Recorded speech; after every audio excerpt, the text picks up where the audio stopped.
Everyone, welcome back to another session. इसमें हम top 20 statement based question करने वाले कंप्यूटर के। मैंने जो एग्ज़ाम रिव्यू वीडियो अपलोड की थी उसमें आप लोगों को बताया था कि जब आप लोग पूछ रहे थे कंप्यूटर का लेवल इजी है बट एप्लीकेशन बेस्ड है, यानी कि आप DSSB कॉन्सेप्ट अंडरस्टैंडिंग चेक कर रहा है, ना कि सिर्फ रट के चले जाओ कोई भी PDF।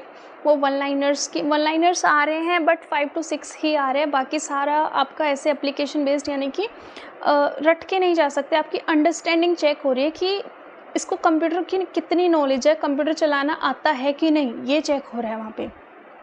सो ये वीडियो बहुत हेल्पफुल होने वाली है एंड आई थिंक सभी को इसी की रिक्वायरमेंट थी, बिकॉज मुझे भी यूट्यूब पे इस टाइप का कंटेंट नहीं मिला है कि किसी ने ऐसे स्टेटमेंट टाइप कराया हो। डायरेक्ट वहीं जाके बैठ रहे हैं पेपर देने, तब पता चल रहा है कि अच्छा ऐसे एप्लीकेशन बेस्ड क्वेश्चंस आ रहे हैं, हम तो रट के आ गए PDF। सो मैं इसमें हर एक क्वेश्चन को एक्सप्लेन करूँगी ईजी लैंग्वेज में। और एक और चीज़, ये सिर्फ DSSB के लिए नहीं है, जो भी बच्चे CGL मेंस देने वाले हैं वो भी इस वीडियो को ज़रूर देख के जाए। This is for all of you, because mains में भी काफ़ी इस टाइप से क्वेश्चंस आते हैं जहाँ आपकी एप्लीकेशन चेक होती है, जहाँ पे आपकी प्रैक्टिकल नॉलेज को देखा जाता है। तो ये बहुत हेल्पफुल रहने वाली है सभी के लिए। I hope you will enjoy this session. चलिए स्टार्ट करते हैं। फर्स्ट ऑफ ऑल, मैंने वेटेज के हिसाब से क्वेश्चंस लिए, पहले जीमेल के लिए हैं, बिकॉज हर शिफ्ट से जीमेल के क्वेश्चंस आ रहे हैं कंटिन्यूअसली। 5 क्वेश्चंस उठाए जीमेल के, ये 5 कर जाओ। इनसे अलग कॉन्सेप्ट पे तुम्हारा कोई क्वेश्चन नहीं बनेगा पेपर में। चलिए स्टार्ट करते हैं। सॉरी। हाँ जी, you are writing an email to submit your resume. आपको रिज्यूम अपलोड कर रहे हो ईमेल पे और आपने कुछ अपने बारे में लिखा, ठीक है, रिज्यूम लिख दिया, लेकिन उसमें जो फाइल अटैच करते हैं आप वो भूल गए बिफोर क्लिकिंग सेंड से पहले। तो अब आप क्या करोगे उस फाइल को प्रॉपरली अटैच करने के लिए? क्या करना है, सेंड करने से पहले I will click the paper clip, ये आइकन दिखा रखा है, ठीक है, यानी कि अटैच फाइल का। अगर किसी ने जीमेल पे किसी को डॉक्यूमेंट सेंड किए हो तो वो ये चीज़ समझ पाएगा कि फ़ाइल कैसे अटैच होती है। इस तरह की पेपर क्लिप का आइकन होता है वहाँ पे। ब्राउज द डॉक्यूमेंट में जाएंगे और वहाँ से अपलोड कर देंगे, जो भी हमें अपलोड करना है सिलेक्ट करेंगे, क्लिक कर देंगे, ठीक है। अब इस क्वेश्चन का कॉन्सेप्ट क्या था? इसका कॉन्सेप्ट था जो जीमेल का अटैच ऑप्शन होता है वो कहाँ होता है? It is always below the subject bar और नियर द सेंड बटन। अब यहाँ से क्वेश्चन आपके 2-3 तरीके से बन सकते हैं, जैसे मेंशन एक तो ये, ठीक है। दूसरा वो पूछ लेगा कि जो अटैच ऑप्शन होता है या अटैच करने के लिए आप कहाँ होता है वो, उसकी लोकेशन पूछ लेगा। तो अब पता चल गया बिलो द सब्जेक्ट बार, ठीक है, या फिर near the send button. I hope it's clear. चलिए अगले क्वेश्चन पे बढ़ते हैं। सेकेंड क्वेश्चन, अब देखो, hidden recipient, you want to send the same email to 5 people. मैं कोई ईमेल 5 लोगों को सेंड करना चाहती हूँ, but you don't want them to see each others email ID। लेकिन मैं नहीं चाहती एक दूसरे के ID देख ले। तो मैं क्या करूँगी? तो मैं ब्लाइंड कार्बन कॉपी का यूज़ करूँगी। ब्लाइंड, उसमें मुझे पता है कि मैंने 5 लोगों को भेजी है, लेकिन उन 5 लोगों को एक दूसरे की ID नहीं दिखेगी, और जिनको दिखानी होती है वो कार्बन कॉपी यानी कि CC का यूज़ करते हैं। I hope it's clear. Third question, you are finding an old mail from DSSB notice, how will you search it. तुमने अपनी जीमेल ID खोली और तुम्हें कुछ ढूंढना है, जैसे DSSB का एडमिट कार्ड ढूंढना है, उसका एप्लीकेशन नंबर ढूंढना है, तो कैसे ढूंढोगे? ये तो बहुत इजी क्वेश्चन है, ये यही करते होगे तुम लोग। तो कैसे ढूंढोगे? जीमेल के सर्च बार में जाएंगे, सर्च बार कहाँ होता है उसकी लोकेशन देख लो, टॉप सेंटर पे होता है, उसमें हम टाइप करेंगे DSSB नोटिस और एंटर प्रेस कर देंगे, तो वो चीज़ें ना फिल्टर होके आ जाती है। इसका कॉन्सेप्ट यही है कि सेंडर नेम्स, कीवर्ड और सब्जेक्ट जो कुछ भी आप लिखते हो वो फिल्टर कर देता है। यानी कि अगर आपके मेल पे अगर 50-60 मेल पड़े हैं और आपके काम का कुछ ढूंढना चाह रहे हो, तो आप अगर सर्च बार में करोगे तो वो सिर्फ उतना ही फिल्टर करके दे देगा आपको। सो ये कॉन्सेप्ट था सर्चिंग मेल्स का। आगे है sending document link. You want to share a Google Drive file, ठीक है, आप एक गूगल ड्राइव फाइल भेजना चाहते हो, नोट अटैच इट डायरेक्टली। तो इसके क्या स्टेप होंगे? इस टाइप से क्वेश्चन भी आ रहे हैं। अगर मैं डायरेक्ट नहीं भेजना चाहती फाइल तो मैं लिंक इंसर्ट कर देती हूँ, ठीक है। और ये कब होता है? ये यूज़ भी होता है जब आपकी फ़ाइल बहुत लार्ज है, क्योंकि जीमेल पे लिमिटेशन होती है 25 MB की, यहाँ से ये क्वेश्चन भी पूछा जा सकता है एंड जो मेंशन है वो भी पूछा जा सकता है, ठीक है। तो इंसर्ट लिंक करेंगे, पेस्ट करेंगे गूगल ड्राइव शेयर लिंक को और फिर कर देंगे सेंड, ठीक है। ये थे हमारे जीमेल बेस्ड क्वेश्चन, इससे बाहर नहीं जाने वाला है, मैंने मोटा मोटा सब कवर कर दिया जीमेल का। अब नेक्स्ट आ रहा है MS वर्ड। MS वर्ड में सबसे पहला क्वेश्चन, आप एक रिपोर्ट टाइप कर रहे हो, पावर कट हो गया, ठीक है, यानी कि एकदम से आपका कंप्यूटर बंद हो गया। तो अब उस अनसेव डॉक्यूमेंट को, आप कुछ भी सेव नहीं कर पाए, आधा अधूरा लिखा हुआ था, अब उसको कैसे रिकवर करोगे? मैं MS वर्ड में जाऊंगी, फाइल पे क्लिक करूंगी, इन्फॉर्मेशन पे जाऊंगी और मैनेज डॉक्यूमेंट में जाऊंगी, वहाँ मुझे मेरा रिकवर मिल जाएगा, हो जाएगा अनसेव्ड फाइल। इसके पीछे कॉन्सेप्ट क्या था? कॉन्सेप्ट ये था, अगर आप वर्ड में, MS वर्ड में कुछ सेव नहीं भी करते हो तो भी MS word temporary backup copies को ऑटोमेटिक सेव रखता है। Hope it's clear. Next question है इसमें वर्ड का ही, ये जीमेल और MS वर्ड सबसे ज़्यादा वेटेज रखते हैं भाई। You only want to print 1 paragraph of a 5 page file, what will you do? अच्छा, तो मुझे 5 पेज की फ़ाइल मिल गई, उसमें से मुझे सिर्फ एक पैराग्राफ अच्छा लगा, वो मुझे प्रिंट कराना है, तो कैसे कराऊंगी? अब मैंने Ctrl+P दबा दिया, वो सारा प्रिंट हो जाएगा, है ना। इसीलिए इसमें एक टर्म यूज़ होती है विच इज़ सिलेक्शन प्रिंट। इसमें क्या होता है, जब मैं प्रिंट दबाऊंगी ना तो मैं सिलेक्शन के अंडर चूज़ कर लूँगी प्रिंट रेंज, कि मुझे सिर्फ इतना पैराग्राफ सिलेक्ट करना है, इसको बोलते हैं सिलेक्शन प्रिंट। ये इसका कॉन्सेप्ट था। इसमें फिर आपका पूरा डॉक्यूमेंट प्रिंट होने की जगह जितना आप चाहते हो उतना ही होगा। Next question, shortcut for formatting. You want to quickly make text bold and italic at once, तो मैं क्या शॉर्टकट यूज़ करूँगी?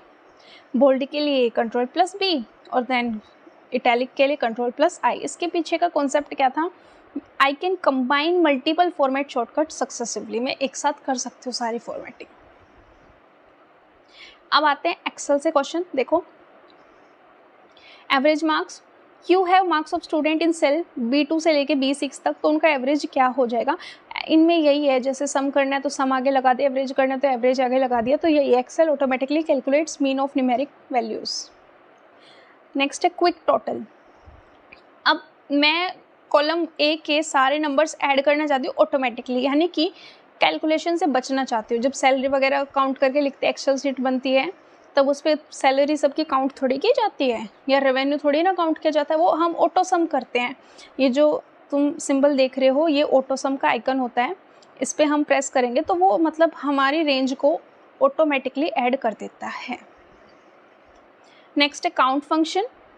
You want to count how many students have marked enter, तो काउंट के लिए एक टर्म यूज़ होती है दैट इज़ काउंटा। ये count filled cells even if they contain text, ये सारी फिल्ड सेल को काउंट कर देती है। एक और टर्म होती है एक्सेल में, फ्रेज हेडर। नाम से समझ आ रहा है, हेडर होता है आपका हेडिंग, यानी कि कोई भी टाइटल। अब मैं मान लो ये PDF है, इसको स्क्रॉल करूँगी और मैंने यहाँ पे कुछ हेडर लिख रखा है, ठीक है, जैसे यहाँ पे मैंने कुछ हेडर लिख रखा है DSSB ऐसे करके, और मैं इसको स्क्रॉल कर रही हूँ। अब जब मैं इसको स्क्रॉल करूँगी तो ये DSSB ऊपर चला जाएगा। तो क्वेश्चन यही कह रहा है कि जब हम लॉन्ग डाटा को स्क्रॉल करते हैं तो जो हेडर होता है वो रो से डिसअपियर हो जाता है, तो हमें क्या करना चाहिए? तो ऐसे केस में हम इस पे जाएंगे, क्लिक व्यू टैब। किस पे जाएंगे? क्लिक व्यू टैब, ध्यान रखना इस चीज़ का। उसके बाद सिलेक्ट फ्रीज पेंस और यहाँ पे फ्रीज टॉप रो, इससे हमारा हेडर फ्रीज हो जाएगा। तो इसमें कॉन्सेप्ट यही था कि हम स्क्रॉलिंग करते टाइम भी हेडर को फ्रीज रख सकते हैं। I hope it's clear. अब आ जाओ पावर पॉइंट पे। पावर पॉइंट से क्वेश्चन आ रहे हैं, इतने नहीं आ रहे, बट MS वर्ड और जीमेल से ज़्यादा आ रहे हैं, वो मैंने स्टार्टिंग में करा दिया। इसमें देखो क्या है, you want to insert an image in your PPT slide, what's the correct step. आपको अपनी PPT में इमेज ऐड करनी है। जैसे मैंने ये गैलरी की इमेज ऐड कर रखी, तो मैंने कैसे की? गो टू द इंसर्ट, फिर पिक्चर्स पे गई, फिर मैं अपने डिवाइस पे गई और मैंने अपनी गैलरी से ये इमेज सेलेक्ट कर ली और यहाँ पे इंसर्ट कर दी। यानी कि यहाँ से कॉन्सेप्ट क्या समझ आ रहा है तुम्हें? एक सेकंड में इसका कलर चेंज कर लेती हूँ, ठीक है।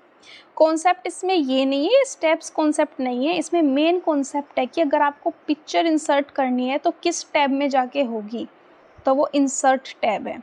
इजी है, क्लिप आर्ट वगैरह सब इसी में होता है, बट याद रखना इस चीज़ को। इसका कॉन्सेप्ट क्या है, used for visual content enhancement, क्यों किया जाता है ये उसकी बात है। आगे देखो, you made 10 slides but want same theme on all. मैंने 10 स्लाइड बना दी, जैसे ये स्लाइड्स बना रखी है ना मैंने इस वीडियो में, तो ऐसे मैंने 10 से 12 स्लाइड बना रखी है। तो अब मैं सब पे एक जैसा डिज़ाइन चाह रही हूँ, मैं क्या करूँ? मतलब मैं चाह रही हूँ कि सब ऐसी ग्रे कलर की हो, कोई ब्लू पिंक ऐसे ना निकले, सब एक जैसी हो। तो मैं क्या करूँगी, मैं डिज़ाइन टैब पे जाऊँगी, उसमें थीम्स को सिलेक्ट करूँगी और वहाँ पे अप्लाई टू ऑल कर दूँगी। ठीक है, इसका मतलब ये है, इससे क्या होता है, प्रेजेंटेशन यूनिफॉर्म और प्रोफेशनल लगती है। अब मैं पढ़ा रही हूँ, जैसे कभी ब्लू स्क्रीन आ रही है, कभी पिंक स्क्रीन आ रही है, कभी रेड, तो वो ना अनप्रोफेशनल हो जाता है। लेकिन जैसे अभी सब यूनिफॉर्म पैटर्न दिख रहा है आपको इसमें, इस वीडियो में, तो मैंने कैसी स्लाइड बनाई है, एकदम यूनिफॉर्म और प्रोफेशनल। तो ये होता है अप्लाई टू ऑल करने से। तो यहाँ से क्वेश्चन बन सकता है कि अगर आपको सभी स्लाइड सेम डिज़ाइन की रखनी है तो कहाँ जाके होगी, वो थीम्स में होगी, डिज़ाइन में होता है थीम्स। नेक्स्ट है स्लाइड ट्रांजिशन पे, you want to slide to automatically move after 10 second, how. अब जैसे मैं पढ़ा रही हूँ, मुझे पता नहीं एक क्वेश्चन पे कितना टाइम लग जाए, तो मैंने इसमें ट्रांजिशन नहीं लगा रखा कि जो ऑटोमेटिक मूव होती है। अगर मैं ट्रांजिशन में टाइमर लगा देती कि हर 10 सेकेंड के बाद मेरी एक स्लाइड मूव होनी चाहिए, तो वो हो जाता, यानी कि वो पीपीटी में पॉसिबल है। तो मैंने यहाँ पे नहीं लगा रखा है इसमें, मैं अपनी मर्ज़ी से स्लाइड को आगे पीछे कर सकती हूँ ऐसे। ठीक है, तो अगर आपको ऐसे अच्छा लगता है ना वो देखने में, जैसे वीडियो एडिट करके भेजते हैं हम, कितना प्यारा लगता है कि ऑटोमेटिकली वो मूव हो रही है, कभी ऊपर से कभी नीचे से, वो ट्रांजिशन से होता है। ठीक है, आगे है इंटरनेट से क्वेश्चन। देखो, अपलोडिंग फाइल का क्वेश्चन है, you are filling an outline online form that ask for your photo upload. आप एक अपना मान लो TSSB या SSC का फॉर्म फिल करा रहे हो और वो फोटो अपलोड मांग रहे हैं, कैसे करोगे? ये तो बहुत सिंपल है, सब जगह यूज़ होता है। चूज़ फाइल में जाएंगे, सीधा सिलेक्ट करेंगे, ओपन करेंगे, अपलोड कर देंगे। बहुत ही कॉमन स्टेप है, सब जगह यूज़ होता है। अब है रिफ्रेश पेज पे concept, your web page is not loading properly. तो मैं रिफ्रेश करने के लिए, देखो शॉर्टकट की को पूछने का तरीका देखो। अब आप लोग एक्सपेक्ट कर रहे होगे वहाँ की डायरेक्ट मिलेगा कि चलो भाई एडिट की शॉर्टकट की बता दो, हेल्प की बता दो, लेकिन वो हेल्प की भी ऐसे ही देगा तुमसे स्टेटमेंट बना करके कि मेरा डाटा यार अच्छे से प्रॉपरली लोड नहीं हो रहा है, तो कौन सी शॉर्टकट की यूज़ करो, बता दो। ठीक है, यानी कि वो टाइम खाने वाली बात है, वो डायरेक्ट नहीं दे रहा है, सारे क्वेश्चंस ऐसे स्टेटमेंट टाइप में दे रहा है। तो ये बताना, इसमें सिर्फ शॉर्टकट कीज़ ही थी, तो इसकी शॉर्ट फॉर्म होती है F5 दबा दो या Ctrl+R दबा दो। नाउ साइबर सेफ्टी से क्वेश्चन, ये तुम्हारे सिलेबस में है, बहुत बच्चे इसको नेग्लेक्ट करते हैं, इससे कंटिन्यूसली हर शिफ्ट में क्वेश्चन आ रहा है। You are using a cyber cafe computer, what must you do before leaving. देखो, तुम खुद का डिवाइस यूज़ नहीं कर रहे हो, तुम किसी और के डिवाइस पे अपना डाटा डाल रहे हो। ठीक है, अपने लिए यूज़ कर रहे हो, तो एक चीज़ ध्यान रखना, जब जैसे साइबर कैफ़े हो गया या कुछ भी हो गया, साइबर कैफ़े पे तुम्हारे डॉक्यूमेंट्स अपलोड होते हैं, फ़ोटो अपलोड होता है ना, डाटा देते हो तुम उन्हें, आधार कार्ड वगैरह सब चीज़ें होती है।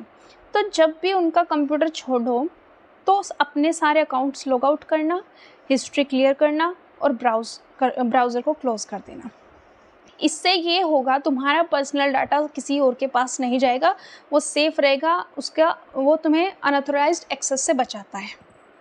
ठीक है, नेक्स्ट है फाइल ऑपरेशन से question, you want to change file name DSSB 2024 sorry just a second to gknotes.docx। तो इसका फास्टेस्ट वे क्या होगा? अब देखो, इन्होंने पूछा है रीनेम की शॉर्टकट की बता दो, लेकिन कितना घुमा के पूछा है, तो ये हो जाएगा प्रेस F2। ठीक है, आगे है, इसका कॉन्सेप्ट समझ में आ गया, वो डायरेक्ट शॉर्टकट की ही पूछ रहा है तुमसे। इसके बाद फिर से शॉर्टकट की से ही क्वेश्चन है, you want to copy content and paste it into another file. मुझे कोई कंटेंट कहीं से कॉपी करके पेस्ट करना है, मैं क्या करूँगी, कॉम्बो पूछा है इन्होंने, तो मैं पहले Ctrl+C दबाऊंगी, देन Ctrl+V दबाऊंगी। ये मतलब पूछा जा रहा है कि मल्टी टाइम्स हम ऐसा कर सकते हैं, 2 चीज़ें हो सकती हैं। लास्ट क्वेश्चन देखो फुल फॉर्म से आ रहा है, फुल फॉर्म रैम हो गई, रोम हो गई, URL, HTTP, ज़्यादा बड़ी बड़ी मत याद करो, ठीक है। ARPANET वगैरह नहीं आ रही है, मतलब जो बहुत ही पॉपुलर है ना, कॉमन वो आ रही है पेपर में, ठीक है। इसके लिए कंप्यूटर की मैंने PDF मेरे टेलीग्राम पे भेज रखी है, उसमें जितने भी फुल फॉर्म्स है वे, जितने भी शॉर्टकट कीज़ है वे पढ़ जाओ। क्योंकि देखो वो पूरी PDF रटने बैठोगे, कॉन्सेप्चुअल क्वेश्चन आ रहे हैं, अंडरस्टैंडिंग बेस्ड आ रहे हैं, कोई फ़ायदा नहीं होने वाला है ना। तो आपको क्या करना है, सिर्फ शॉर्टकट की और फुल फॉर्म्स रट के जानिए, बाकी चीज़ें समझने की है, समझने से ही होगी। कुछ मैंने समझाने की कोशिश की है, आई होप आपको समझ में आया होगा। एंड जो टॉपिक्स मैंने इसमें डिस्कस किए उन्हीं में से क्वेश्चन आ रहे हैं, इसके अलावा किसी और नए टॉपिक से क्वेश्चन बन भी नहीं रहा है। Out of these 20 minimum 6 to 8 question are almost guaranteed repeated. हाँ, तो मैंने वो रिपीटेड करा है, ये बोनस टिप थी आपके लिए। Okay, so house the session, comment करके बताना एंड सब्सक्राइब कर लो चैनल को, अपने दोस्तों को शेयर कर दो, ठीक है। और hit the like button if you found it helpful. Okay, that's it in this video. Next किस टॉपिक पे वीडियो बनानी है बता देना कमेंट में, और ये वीडियो कैसी लगी, आपके लिए हेल्पफुल कितनी रही है, मुझे इस पे रिव्यू चाहिए है, ठीक है। ओके देन, बाय बाय, हरे कृष्णा।